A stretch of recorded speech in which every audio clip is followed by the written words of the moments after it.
దేవుని ఆశీర్వాదం కావాలా? నీ సంతానము వర్ధిల్లడం కావాలా? అయితే ఏం చేద్దాం? రెండే విషయాలు, సమాధానపడు. ఓకేనా?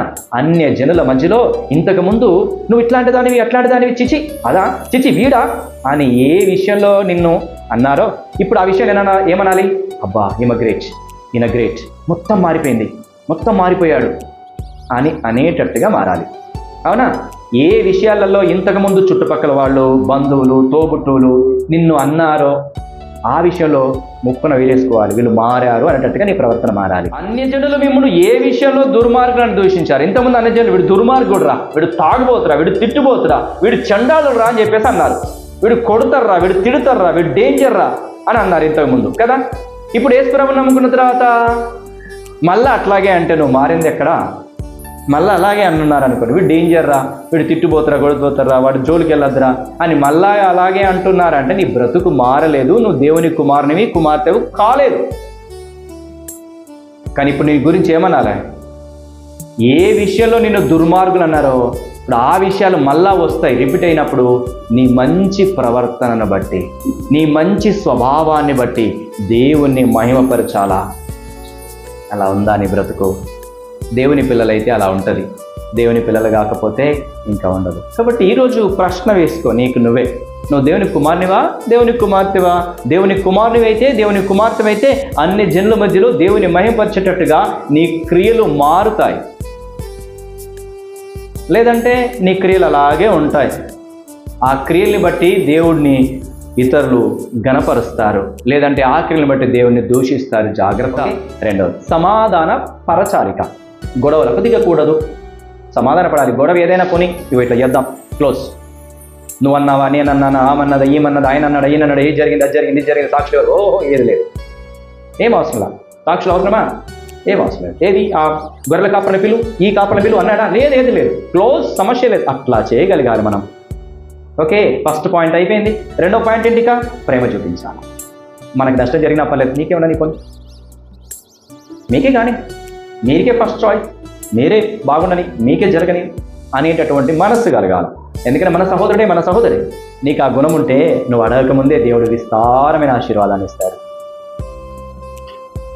నీ సంతానాన్ని కూడా ఆశీర్వదిస్తాడు. బలిపీఠం కట్టి ఆరాధన చేయి, స్తుతించు, మహిమపరచు, ప్రార్థన చేయి. దేవుడు ఈరోజు నీతోనే మాట్లాడేది.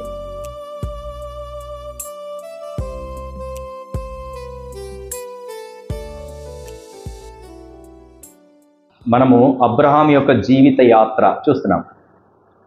నెంబర్ 1 అయిపోయింది కదా, నెంబర్ 2 ఈరోజు అబ్రహాం యొక్క జీవిత యాత్ర 13వ అధ్యాయం. ఈరోజు 12వ అధ్యాయం చూసాంగా. 12వ అధ్యాయంలో అబ్రహాంను పిలిచాడు. తర్వాత వాళ్ళు పిలిచిన తర్వాత ఏమొచ్చింది? కరువు వచ్చింది, చాలా కరువు వచ్చేసింది వాళ్ళకి. కరువు వచ్చిన తర్వాత మళ్ళీ ఇప్పుడు ఏం జరుగుతోంది, ఎక్కడికి వెళ్ళాడు, ఏం జరుగుతుందని చూస్తున్నాడు. మనల్ని కూడా పిలిచాడుగా, స్వార్థ ద్వారా దేవుడు మనల్ని పిలిచాడు. ప్రభు దగ్గరికి వచ్చాను. వచ్చిన తర్వాత ఏమొస్తుంది చెప్పండి? కరువు వస్తుంది, భయంకరమైన కరువు వస్తుంది. అప్పుడు మనం ఏం చేస్తాం? ఎట్లా రెస్పాండ్ అవుతాం? దేవుడు మనల్ని చూస్తాడు. తర్వాత మళ్ళీ ఏం జరిగింది అబ్రహాంకి? మన జీవితంలో కూడా అలాగే జరిగి ఉండొచ్చు. సరే, ఈరోజు 13వ అధ్యాయం మొదటి నుంచి 13వ అధ్యాయము, ఆదికాండము 13వ అధ్యాయము ఒక వచనం చదువుదాం, 6వ వచనం చదువుదాం. ఆదికాండము 13వ అధ్యాయము 6వ వచనము అందరం కలిసి చదువుదాం. ఆదికాండము 13వ అధ్యాయము 6వ వచనం చదువుదాము. వారు కలిసి నివసించుటకు ఆ ప్రదేశము చాలకపోయెను, ఎందుకనగా వారి ఆస్తి వారు కలిసి నివసించలేనంత విస్తారమై ఉండెను. చాలా ప్రార్థన చేద్దాం. పరిశుద్ధుడైన మా తండ్రి, మా ప్రభువైన యేసుక్రీస్తు నామములో మీ పాసానికి వస్తున్నాము. ఉదయకాలము నన్ను మమ్మల్ని మీరు దర్శించినారు. మీరు రాజు, రాజులకు రాజు, ప్రభులకు ప్రభు అయిన దేవుడవు. సత్యమును గురించి సాక్ష్యం ఇవ్వడం కొరకు ఈ లోకానికి వచ్చినారు. మీరే సత్యమని నాయన మీరు మాకు బయలుపరిచినందుకే మీకు వందనాలు. సత్యమైన దేవుడవు, సజీవుడమైన దేవుడవు, మా కొరకు శిలువలో మీ ప్రాణం ఇచ్చి చనిపోయి సమాధి చేయబడి తిరిగి లేచినారు. మీరు కాల్చిన రక్తము చేత మా పాపములన్నీ కడిగి పరిశుద్ధపరిచినారు. మీ పిల్లలుగా అంగీకరించినారు. అందుకై మిమ్మల్ని స్తుతిస్తున్నాము. మరలా మీ పాసానికి వస్తున్నాము. చదవబడిన వాక్యం ద్వారా మాతో మాట్లాడము. మేము ఏమి నేర్చుకోవాలో, ఏమి మార్చుకోవాలో మాకు బోధించుము. నా తండ్రి, నేనే తెలపడను ఐగిడను నిష్ప్రయోజకుని దాసును ఒప్పుకుంటున్నాను. సిలువ చాటును మరుగుపరచును, యోగ్యంగా బలలో చేవినట్లు మమ్మల్ని అందరినీ దర్శించమని ప్రార్థన చేస్తూ మహిమా ఘనత ప్రభావాన్ని మీకు ఆరోపించుకుంటూ మా ప్రభువైన యేసుక్రీస్తు నామములో స్తుతించి ప్రార్థించి వేడుకుంటున్నాను మా పరమ తండ్రి, ఆమేన్. 6వ వచనం మళ్ళీ ఎవరైనా చదవండి. 13:6. వారు కలిసి నివసించుటకు ఆ ప్రదేశము చాలకపోయెను, ఎందుకనగా వారి ఆస్తి వారు కలిసి నివసించలేనంత విస్తారమైండను. కరువుతో వెళ్ళిపోయారు కదా. ఐగుప్తుకి ఎలా వెళ్ళారు? కరువు వచ్చింది కాబట్టి వెళ్ళిపోయారు. భయంకరమైనటువంటి ఆ కరువును తప్పించుకోవడం కొరకు వారు ఐగుప్తుకి వెళ్ళిపోయారు. సో ఐగుప్తు నుంచి తిరిగి వచ్చిన తర్వాత ఇప్పుడు వాళ్ళ పరిస్థితి ఎలా ఉంది చెప్పండి? విస్తారమైనటువంటి ఆస్తి సంపాదించుకున్నారు. మన దేవుడు గొప్ప దేవుడు. కరువులో నుంచి ఎక్కడికి తీసుకొచ్చాడు? ఇప్పుడు సమృద్ధిలోనికి. మామూలు సమృద్ధి కాదు అది. వారు కలిసి నివసించలేనంత ఆస్తి వారికి వచ్చింది. అంటే లోతు ప్లస్ అబ్రహాము వాళ్ళు ఏదైతే ప్రదేశంలో ఉన్నారో ఆ ప్రదేశము వారు నివసించలేనంత విస్తారమైన ఆస్తి వాళ్ళకు వచ్చేసింది. అంటే ఎంత కోటీశ్వరులు అయిపోయారో చూడండి. ఎప్పుడైతే నీవు దేవుని మీద ఆధారపడి దేవుని వైపు చూసి ఆ కష్టకాలంలో కరువు కాలంలో నువ్వు నిలబడగలిగితే, దేవుని మీద ఆధారపడగలిగితే, దేవుని వైపు చూడగలిగితే నెక్స్ట్ స్టెప్ ఏంటి చెప్పండి? విస్తారమైనటువంటి ఆశీర్వాదము, సంపద ఇవాళ దేవుడు ఖచ్చితంగా ఇస్తాడు. 100% ఇస్తాడు. సమృద్ధిని ఇస్తాడు. దానికి నిదర్శనమే ఈ వాక్యము. వారు కలిసి నివసించలేనంత విస్తారమైండను. వారి ఆస్తి వారు కలిసి నివసించలేనంత విస్తారమైండను. ఎంత ఆస్తో కదా. ఈ ఆస్తి ఈరోజు ఏం చేస్తుంది అంటే, ఈ ఆస్తిలో కూడా పరీక్ష స్టార్ట్ అయింది. కరువులో పరీక్ష, సమృద్ధిలో పరీక్ష. అర్థమవుతుందా? వాళ్ళ కరువులో పరీక్షించినాడు అబ్రహాముని. ఇప్పుడు సమృద్ధిలో కూడా పరీక్ష ప్రారంభమైంది. ఇక్కడ సమృద్ధి ఉంది కదా, ఇంకేంటి, ఇంకా హ్యాపీగా ఉండొచ్చు అని అనుకుంటాం కదా. ఇక్కడ ఏం జరిగిందో మనం నేర్చుకుందాం. మొదటి వచనం నుంచి నేను చదువుతా చూడండి. అబ్రాము తనకు కలిగిన సమస్తమును, తన భార్యను, తనతో కూడానున్న లోతును వెంటబెట్టుకుని ఐగుప్తులో నుండి నెగబునకు వెళ్ళెను. దక్షిణ పాలస్తీనాకు నెగబు అని పేరు. ఇప్పుడు దక్షిణ పాలస్తీనా దేశం ఉంది కదా, పాలస్తీనా దేశం దక్షిణ వైపుకి వెళ్ళాడంట. ఎవరెవరితో వెళ్ళాడు? మళ్ళా వాళ్ళ సహోదరుని కొడుకైన లోతుని తీసుకొని నెగబుకు వెళ్ళాడు. ఎవరు? అబ్రాము. ఎక్కడి నుండి? ఐగుప్తు నుండి. ఐగుప్తుకి ఎందుకు వెళ్ళాడు? కరువు వచ్చింది కాబట్టి వెళ్ళాడు. తర్వాత ఇప్పుడు బయలుదేరేసి వస్తున్నాడు. లోతు ప్లస్ అబ్రాము కలిసి నెగెబుకు వస్తున్నాడు. నెగెబ్ అనేది ఉన్నదా లేదా? ఇప్పుడు ఉంది. దక్షిణ పాలస్తీనా దేశం ఉంది కదా. సో అక్కడికి మన అబ్రాము వెళ్ళాడు. అబ్రాము వెండి బంగారము పశువులు కలిగి బహుధనవంతుడై ఉండాను. ఎట్లా వచ్చింది చూసారా? వెండి బంగారము పశువులు అన్నీ కలిగి బహుధనవంతుడై ఉన్నాడు. మామూలు ధనం కాదిక, బహుధనవంతునిగా అబ్రామును దేవుడు ఆశీర్వదించాడు. తర్వాత అతడు ప్రయాణము చేయుచు దక్షిణం నుండి బేతేలు వరకు, అనగా బేతేలుకును హాయికిని మధ్యన తన గుడారము మొదట ఉండిన స్థలమునకు వెళ్ళి తాను మొదట బలిపీఠము కట్టిన చోట చేరెను. అక్కడ అబ్రాము యెహోవా నామమున ప్రార్థన చేశాను. మళ్ళీ ఎక్కడికి వచ్చాడు? ఫస్ట్ ప్లేస్కి వచ్చేసాడు.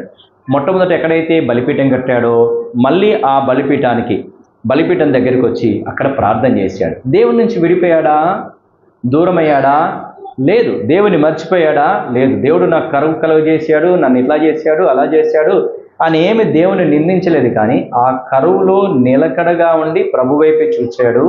దేవుడు ఆ కరువుని తీసేసి సమృద్ధినిచ్చాడు. బహుధనవంతునిగా దేవుడు ఆశీర్వదించాడు. ధనవంతుడైన తర్వాత కూడా దేవుణ్ణి విడిచిపెట్టలేదు. కరువులో దేవుణ్ణి విడిచిపెట్టలేదు. అలాగే ధనవంతుడైన తర్వాత కూడా దేవుణ్ణి విడిచిపెట్టలేదు.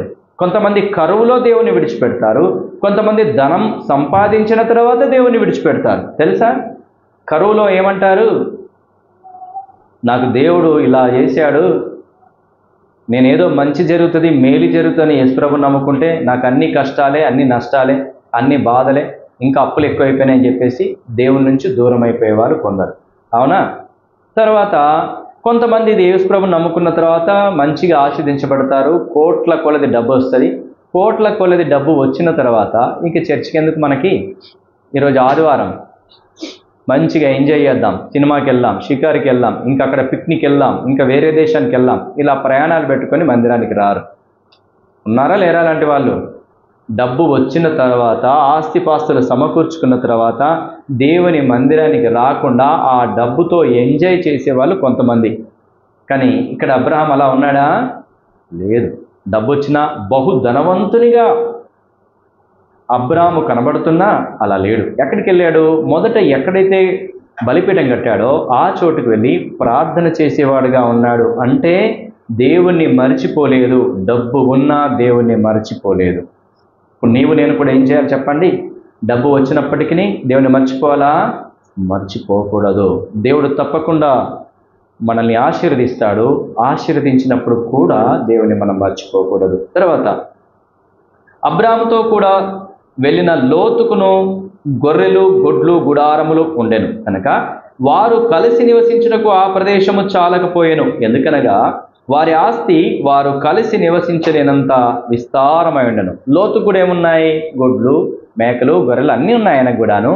అట్లాగే అబ్రాము కూడా ఉన్నాయి. ఇప్పుడు వాళ్ళు కలిసి ఉంటున్నారు కాబట్టి ఆ కలిసి ఉన్నటువంటి ఆ ప్రదేశంలో వాళ్ళకి స్థలం సరిపోవట్లేదంట.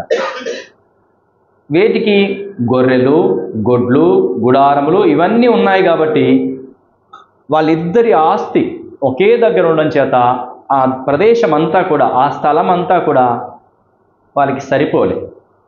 అప్పుడు అబ్రాము పశువుల కాపర్లకు, లోతు పశువుల కాపర్లకును కలహం పుట్టాను. కాబట్టి కలిసి ఎప్పుడైతే ఉన్నారో అబ్రాము యొక్క పశువులు ఉన్నాయి, అట్లాగే లోతు కూడా పశువులు ఉన్నాయి. ఆ పశువులు కాయడానికి ఎవరున్నారు? పశువుల కాపర్లు కూడా ఉన్నారు, వాళ్ళకి పని వాళ్ళు కూడా ఉన్నారు. అయితే అవన్నీ, ఆ పశువులన్నీ ఒకే దగ్గర ఉండడం చేత అబ్రాము పశువుల కాపర్లకి, తర్వాత లోతు పశువుల కాపరికి గొడవ వచ్చింది. వాళ్ళు ఏమనుకున్నారు? ఈ పశువులు మా ఇక్కడ ఉండాలి, మీది ఇక్కడ ఉండాలి, మీ మిక్స్ అవుతున్నాయి, లేకుంటే ఇంకా ఏమొచ్చిందో అక్కడ గొడవ. ఏ గొడవ వచ్చిందో తెలియదు. కానీ ఎక్కువగా పశువులు ఉండడం చేత గొడవ వస్తుందా రాదా? అవి ఒకటినొకరు పొడుచుకున్నాయా, లేకుంటే ఏదైనా హాని జరిగిందా తెలియదు. పశువులకు ఏమైందో తెలియదు. కానీ ఈ పశువుల కాపర్లు, ఆ పశువుల కాపర్లు ఇద్దరు కూడా గొడవ పడ్డారు. ఇప్పుడు గొడవ పడితే, వాళ్ళిద్దరు గొడవ పడితే లోతు వచ్చేసి ఏం చెప్తాడు? లోతు యొక్క పశువుల కాపర్లు వచ్చి లోతుకి ఏం చెప్తారు? అబ్రాము యొక్క పశువుల కాపర్లు మనతో గొడవపడ్డారు, వాళ్ళంత మంచి వాళ్ళు కాదు, సో అని రకరకాలుగా లోతుకు చెప్తారు. అట్లాగే అబ్రాముకు కూడా అబ్రహాం యొక్క పశువుల కాపర్లు కూడా అబ్రహాం దగ్గరికి వచ్చేసి లోతు గురించి లోతు యొక్క పశువుల కాపర్ల గురించి రకరకాలుగా చెప్తారు. వాళ్ళు అట్లా చేశారు, ఇట్లా చేశారు, ఇది అదేం చెప్పేసేసి వారికి వీరికి మధ్యలో చెప్పేస్తారు. సో ఇప్పుడు తగాదా ఎవరెవరికి అవుతుంది? లోతుకిని అబ్రాహాంకి మధ్యలో అవుతుంది. వాళ్ళు వచ్చి అట్లా చెప్తారుగా, మనదేం తప్పు లేదు, వాళ్ళదే తప్పు, మనదేం తప్పు లేదు, వాళ్ళది తప్పు అని ఒకరి మీద ఒకరు చెప్పి, సో వాళ్ళకి డిస్కషన్ స్టార్ట్ అవుతుంది. అవుదా కాదా? ఇప్పుడు ఏం జరిగింది అక్కడంటే, అప్పుడు అబ్రాము పశువుల కాపర్లకును లోతు పశువుల కాపర్లకును కలహం పుట్టెను. ఆ కాలమందు కనానీయులు, పెరిజ్జీలు ఆ దేశంలో కాపురముండిరి. అదే సమయం లోపల ఆ తగాదా వచ్చినప్పుడు ఆ దేశంలో ఎవరున్నారు? ఇది చాలా ఇంపార్టెంట్. కనానీయులు, పెరిజ్జీలు ఆ దేశంలో ఉన్నారు. ఇది చాలా ఇంపార్టెంట్ మాట. వాళ్ళకు గొడవ పడేటప్పుడు, ఆ గొడవ జరిగినప్పుడు ఆ దేశంలో కనానీయులు, పెరిజ్జీలు ఆ దేశంలో ఉన్నారు. లోతు ప్లస్ అబ్రాము నీతిమంతులు, లోతు ప్లస్ అబ్రాము దేవుని పిల్లలు. ఈ దేవుని పిల్లలు ఇప్పుడు ఎక్కడున్నారు? ఎవరి దగ్గర ఉన్నారంట? కనానీయులు, పెరిజ్జీల మధ్యలో ఉన్నారు. ఇప్పుడు దేవుని పిల్లలు ఆ కనానీయులు, పెరిజ్జీలు, దేవుని నమ్మని వారు, దేవుని ఎరగని అన్యజనుల మధ్యలో వారు ఉన్నారు. కాబట్టి వీళ్ళు ఇప్పుడు గొడవ పడితే వాళ్ళు ఏమనుకుంటారు చెప్పండి? లోతు అబ్రాం గొడవ పడ్డారు అనుకోండి, వాళ్ళు ఏమనుకుంటారు? చులకన అయిపోతారా కాదా? చులకన అవుతారా కాదా? ఇది గుర్తుపెట్టుకుందాం మనము. చివరి వరకు గొడవ అయింది, గొడవ పడుతున్నారు. అబ్రాం పశువుల కాపర్లు, లోతు పశువుల కాపర్లు ఇద్దరు గొడవ పడుతున్నారు. ఈ గొడవడే క్రమం లోపల కనానీలు పెరిజ్జీలు అదే దేశంలో ఉన్నారు. ఇది జరిగింది. తర్వాత ఏం జరుగుతుంది? ఇప్పుడు ఇక 8వ వచనంలో, కాబట్టి అబ్రాము మనం బంధువులము గనక నాకును నీకును నా పశువుల కాపర్లకును నీ పశువుల కాపర్లకును కలహం ఉండకూడదు. సో ఏమంటున్నాడు అబ్రాము? గొడవ తెలిసిపోయింది. లోతును పిలిపించాడు. లోతుతో మాట్లాడుతున్నాడు. లోతు, మన ఇద్దరం బంధువులము కాబట్టి నీకు నాకు గొడవద్దు. అంతేనా? ఇప్పుడు ఆ పశువుల కాపర్లు గొడవ పెట్టుకుంటే వీళ్ళకు కూడా గొడవనే కదా. సో కాబట్టి చెప్తున్నాడు, నీకు నాకు గొడవద్దు, ప్లస్ నీ పశువుల కాపర్లకి నా పశువుల కాపర్లకి కూడా గొడవద్దు. ఓ పని చేద్దాం. ఏం చేద్దాము? ఈ దేశమంతయు నీ ఎదుట ఉన్నది కదా, దయచేసి నన్ను విడిచి వేరుగా ఉండము.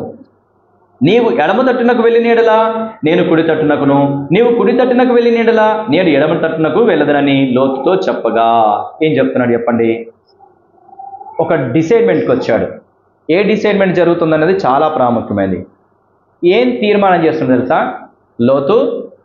అసలు ఏం జరిగిందో తెలుసా? మా పశువుల కాపర్లకి నీ పశువుల కాపరికి గొడవ ఎందుకు వచ్చిందో తెలుసా? సో వాళ్ళు ఇట్లా చేశారట, వీళ్ళు ఇట్లా చేశారట, వాళ్ళు అట్లా అన్నారట, వీళ్ళు ఇట్లా అన్నారట, నీ పశువులు ఇలాగట, నా పశువులు ఇలాగట, ఇది కరెక్ట్ కాదు అని మాట్లాడతలేడు.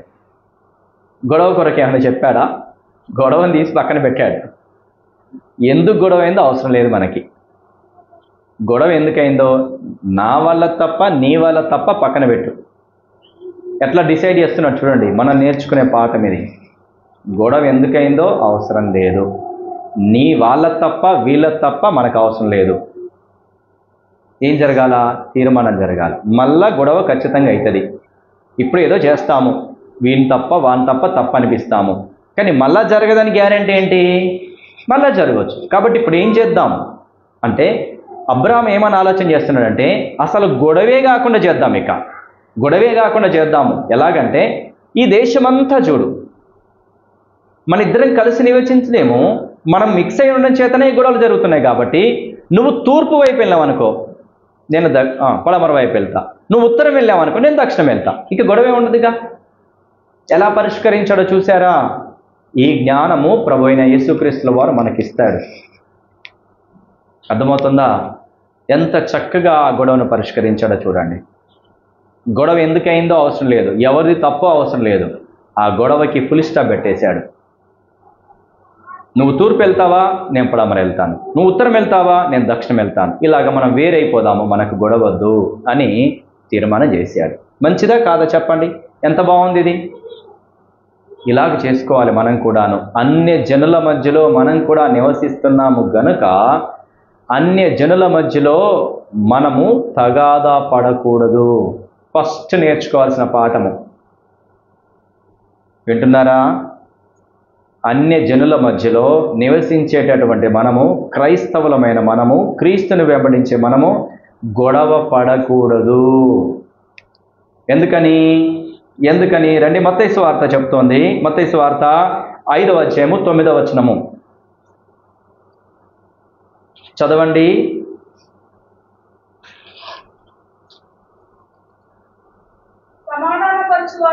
సమాధానపరచువారు ధన్యులు, వారు దేవుని కుమారులు అనబడుదురు. దేవుని కుమారులు ఎవరు? సమాధానపరిచేటటువంటి వారు. సమాధానపరిచే వారికి ఏముంటుంది? సమాధానపడే మనస్సు ఉంటుంది. దేవుని పిల్లలు ఎవరు? సమాధానపరిచేటటువంటి వారు. ఈరోజు నువ్వు నేను దేవుని పిల్లలము అంటే ఏం చేయాలా? సమాధానం లేని వారికి సమాధానపరిచేటటువంటి బాధ్యత మనది. మరి మనమే సమాధానపడకపోతే దేవుని పిల్లలమైతామా? కాదు. సమాధానపడే స్వభావము మన లోపల ఉంటుంది, అలాగే సమాధానపరిచేటటువంటి జ్ఞానము కూడా మనకు ఉంటుంది. కాబట్టి ఈరోజు నువ్వు దేవుని కుమారుడివా అయితే నువ్వు సమాధానపడే స్వభావం నీకు ఉండాలి, సమాధానపరిచేవాడిగా నువ్వు ఉంటావు. ఓకేనా? కాబట్టి ఇప్పుడు వీళ్ళిద్దరు దేవుని పిల్లలా కాదా? దేవుని పిల్లలే. దేవుని పిల్లలు సమాధానపడాలా వద్దా? సమాధానపడాలా. కాబట్టి అబ్రాము దేవుని కుమారుడు గనక, లోతు దేవుని కుమారుడే గనక వారిద్దరు సమాధానపడడానికి ఇష్టపడుతున్నారు. ఇప్పుడు ఏం చేయబడుతుంది?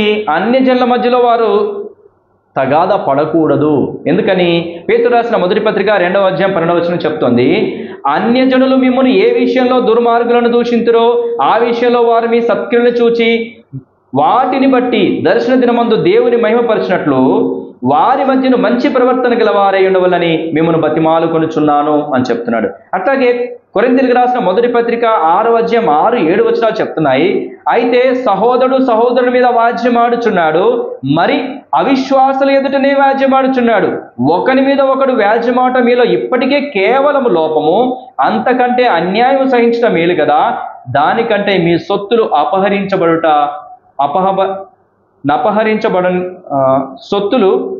దానికంటే మీ సొత్తులను అపహరించబడించుట మేలు కదా అని చెప్తున్నాడు. ఎక్కడ గొడవ పడుతున్నారని చెప్తున్నాడు ఇక్కడ? అన్యజనుల మధ్యలో మనం గొడవ పడకూడదు. ఎందుకు? దేవుని పిల్లలం కనుక. ఆ దాన్ని బట్టి వాళ్ళు ఏం చూడాలంటే, వీరు క్రైస్తవులు వీళ్ళు గొడవ పడరు, గొడవలు తెచ్చుకోరు, సమాధానం కలిగి ఉంటారని మన దేవుని మహిమపరచాల. అర్థమవుతుందా? ఇంట్లో గొడవలా? క్రైస్తవులేమో నీ ద్వారా దేవునికి మహిమ వస్తుందా, లేకుంటే దేవుని దూషిస్తున్నారా? కుదరదు. నువ్వు దేవుని కుమారువైతే నిజంగా సమాధాన పడతావు. దేవుని కుమారుని కాకపోతే సమాధాన పడవు. సమాధాన పరిచే స్వభావమే నీ లోపల ఉండదు. దేవుని పిల్లలకు సమాధాన పరుస్తారు, సమాధాన పడతారు. అన్య జనుల మధ్యలో నువ్వు ఉంటున్నావు, జాగ్రత్త. వారు నిన్ను చూచి, నీ సత్క్రియలను చూచి, నీ సమాధాన పరిచే స్వభావాన్ని చూచి, సమాధాన పడే స్వభావాన్ని చూసి నా దేవుణ్ణి ఘనపరచాలి అని వాక్యం చెప్తోంది. సహోదరుడు సహోదరు మీద వ్యాజ్యం ఆడకూడదు అని చెప్తోంది. అబ్రాహాము ఎలా చేస్తున్నాడు? సమాధాన పడుతున్నాడా లేదా? మరి నేనేం చేస్తున్నాను? ఏం చేయాలా? మన ఇంట్లో ఎలా ఉంది? మన చుట్టుపక్కల వాళ్ళతో ఎలా ఉంది? మన అన్నదమ్ములతో ఎలా ఉంది? సమాధాన పడే వారముగా ఉన్నామా? ఇంకా గొడవలు ఎక్కువగా చేసుకునే వారముగా ఉన్నామా? వాక్యం అంత తేటగా చెప్తుంది.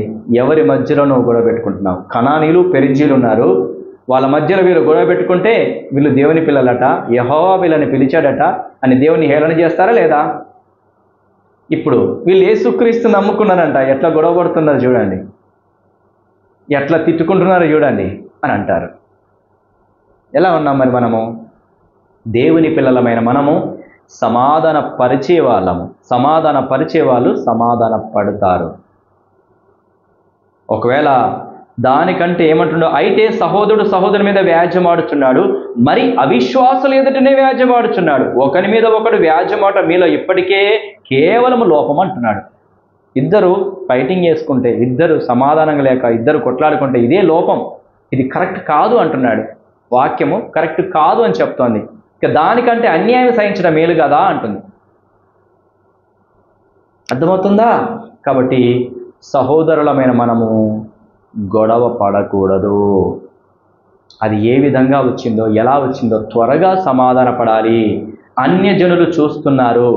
అన్యజనులు మిమ్మల్ని ఏ విషయంలో దుర్మార్గులను దూషించురో ఆ విషయంలో వారు మీ సత్యులను చూచి వాటిని బట్టి దర్శన దినమందు దేవుని మహిమపరిచినట్లు వారి మధ్య మంచి ప్రవర్తన గలవారై ఉండాలి.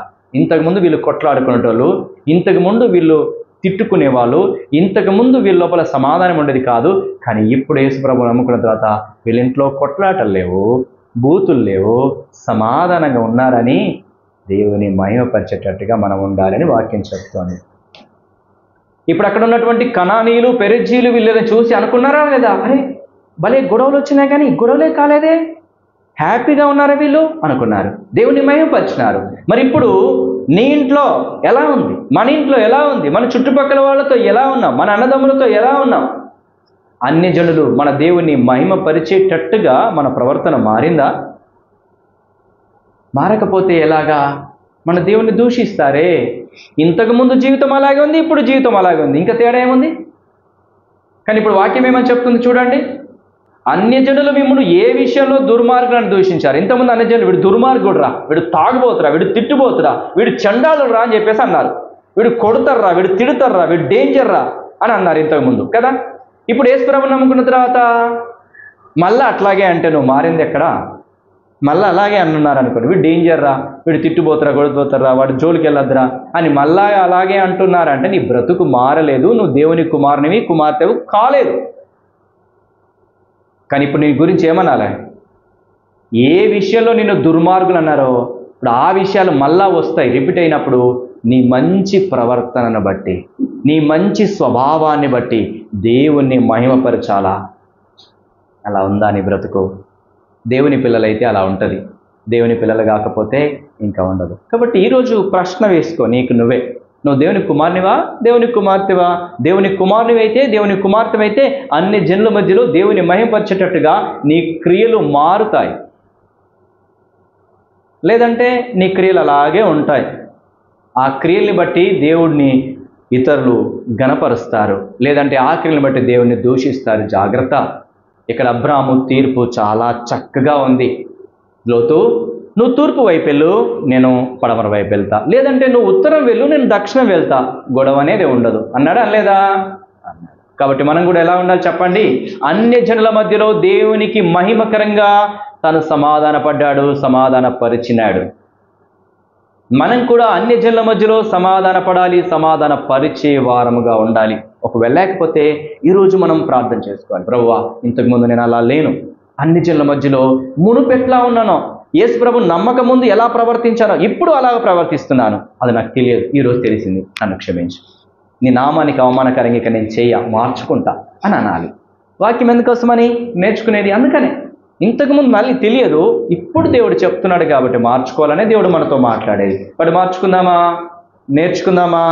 నేర్చుకొని మార్చుకుందాం. సరేనా? రండి ఇంకా అబ్రహాం దగ్గరికి వెళ్దాం. రండి, ఏం జరుగుతుంది? 11వ వచనము, 10వ వచనము. లోతు తన కన్నులెత్తి యోర్దాను ప్రాంతమంతటిని చూచెను. యెహోవా సొదొమ గొమొర్రాను పట్టణములను నాశనము చేయక మునుపు సోయరుకు వచ్చే వరకు అదంతయు యెహోవా తోటవలను ఐగుప్తు దేశమును నీళ్లు పారు దేశమై ఉండెను. లోతు చూశాడు. ఇక్కడ మళ్ళీ ఇక్కడ చాలా చాలా జాగ్రత్తగా గమనించండి. ఆప్షన్ కూడా అబ్రాహాము లోతుకే ఇచ్చాడు కదా.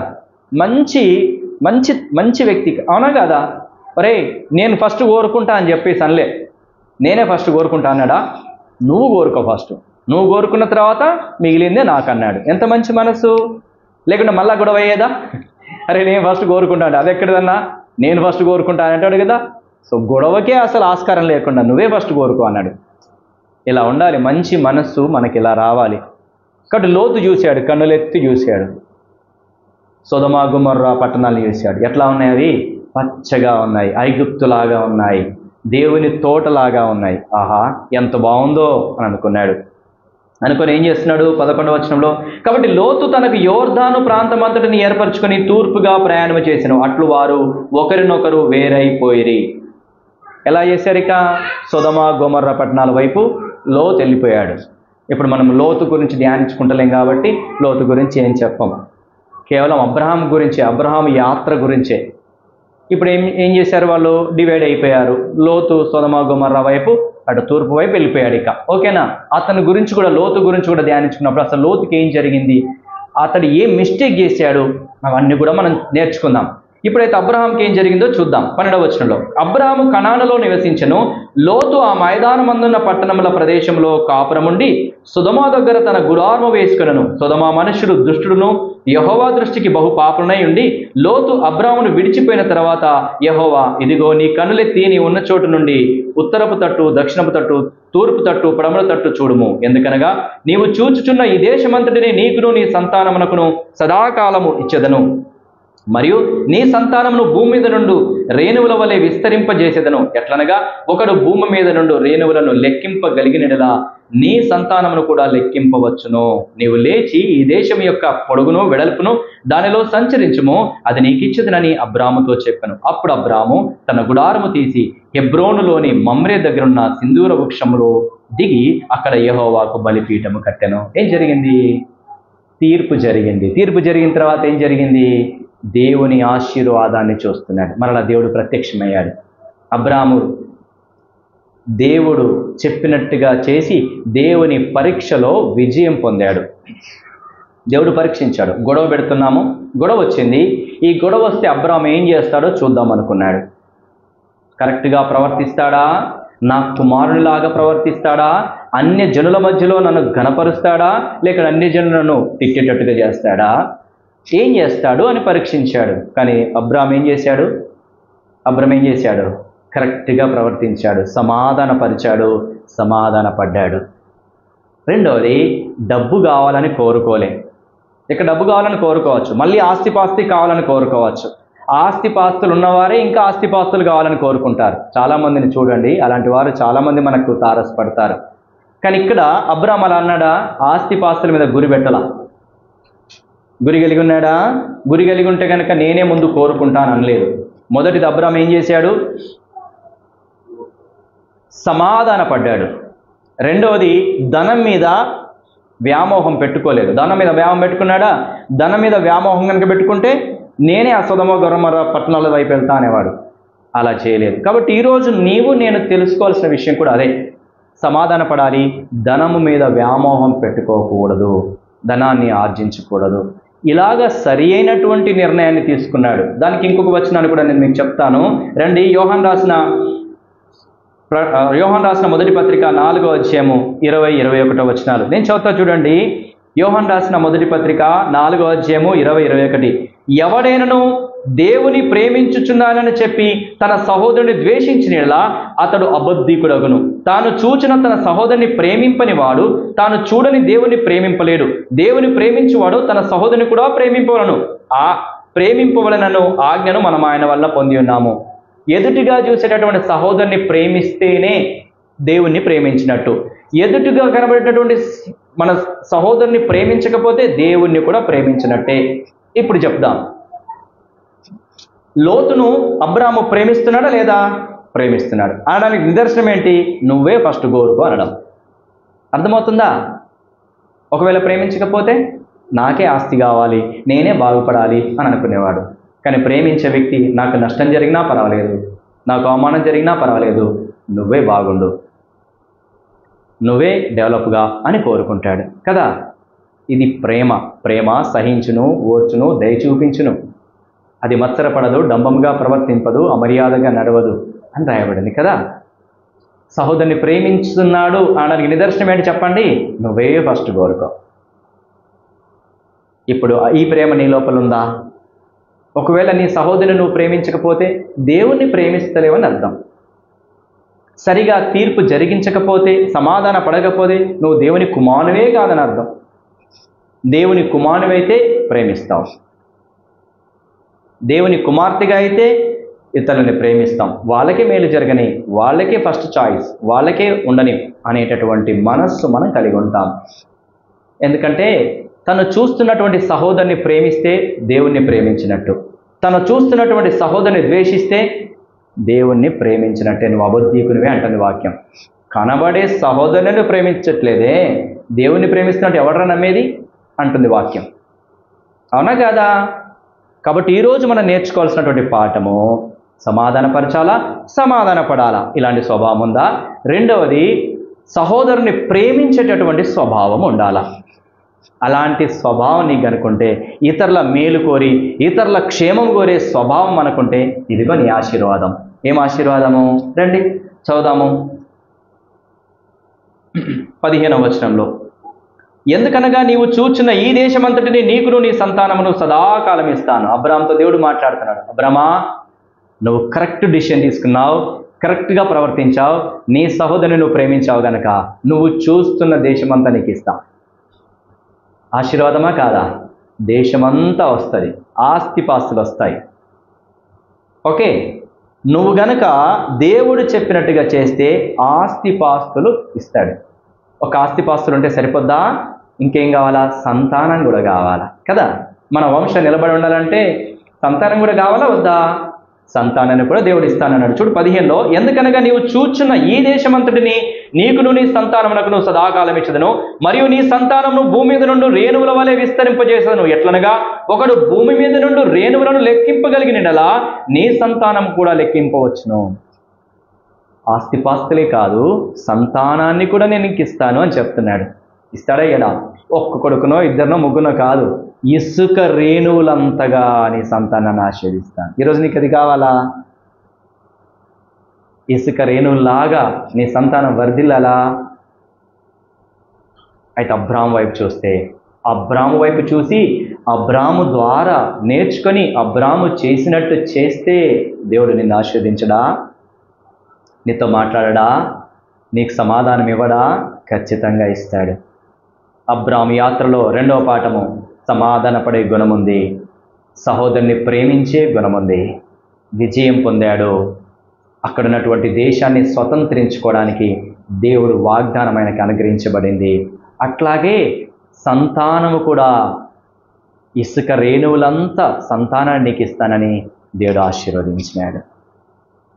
చూడండి 17వ, నీవు లేచి ఈ దేశం యొక్క పొడుగున వెడల్పున దానిలో సంచరించుము, అది నీకు ఇచ్చుదనని అబ్రాముతో చెప్పాను. అప్పుడు అబ్రాము తన గుడారము తీసి హెబ్రోనులోని మమ్రే దగ్గరున్న సింధూర వృక్షములో దిగి అక్కడ యెహోవాకు బలిపీఠము కట్టెను. ఆశీర్వాదం పొందుకున్న తర్వాత, వాగ్దానము పొందుకున్న తర్వాత మరలా వెళ్ళి బలిపీఠం కట్టి ప్రార్థన చేస్తున్నాడు. దేవుని వదిలిపెట్టాడా? లేదు. ఈరోజు నీకు నాకు అది కావాలా?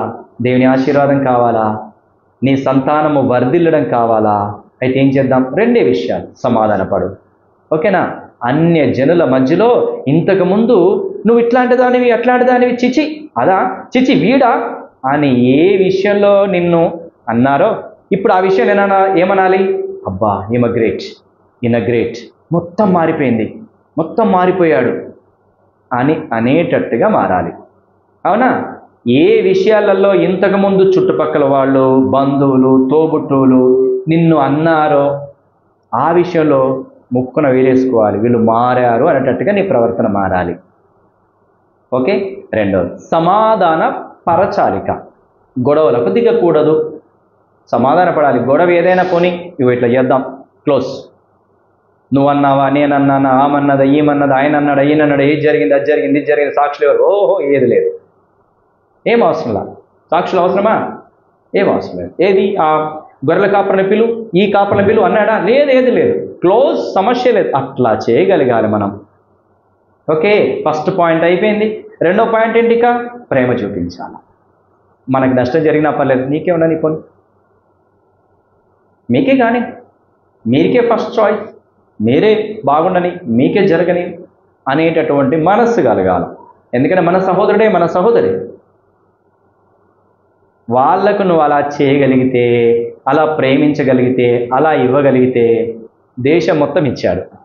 లోతు ఒక్కటి చూజ్ చేసుకున్నాడు అంతే, సొదొమ గొమొర్రా అక్కడున్న కొంత ప్రదేశమే. కానీ లోతుకు చూజ్ చేసుకునే అవకాశాన్ని అబ్రాహాము ఇచ్చినందుకు దేశమంతా ఇచ్చేశాడు దేవుడు. ఇస్తాడా? ఇయ్యడా? నీకు ఆ గుణం ఉంటే నువ్వు అడగకముందే దేవుడు విస్తారమైన ఆశీర్వాదాన్ని ఇస్తాడు. నీ సంతానాన్ని కూడా ఆశీర్వదిస్తాడు.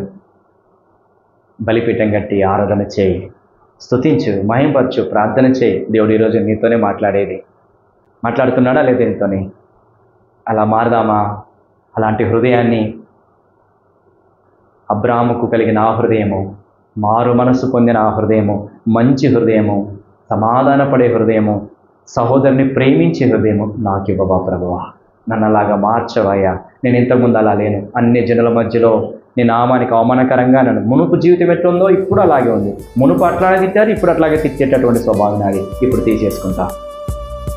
మునుపు ఏ విషయంలో తిట్టినారో ఆ విషయంలో మెచ్చుకునేటట్టుగా నేను మారుతానయ్యా, నన్ను మార్చు అంటే దేవుడు ఈరోజు నిన్ను మార్చబోతున్నాడు, నేను ఆశీర్వదించబోతున్నాడు, నీ సంతానాన్ని దేవుడు ఆశీర్వదించబోతున్నాడు. కనుక మనం అలాగే చేద్దాం. మోకరిద్దాము, ప్రార్థన చేసుకుందాం.